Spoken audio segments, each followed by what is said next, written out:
नमस्कार. श्री स्वामी समर्थ महाराज की जय. गेल्या 70 वर्षापासून अखिल भारतीय श्री स्वामी समर्थ सेवा मार्गाचे हे कार्य चालू आहे.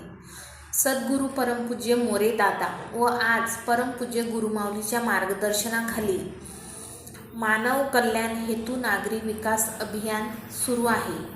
श्री स्वामी समर्थ सेवा मार्गाच्या माध्यमातून हे जे काही संस्कार चळवळीचे कार्य आहे, संस्कार चळवळीचे जे कार्य आहे त्याने जणू बाळसेच पकडले आहे. आता या चळवळीला कशाची गरज आहे तर बालक, पालक आणि शिक्षक यांची नितांत गरज आहे.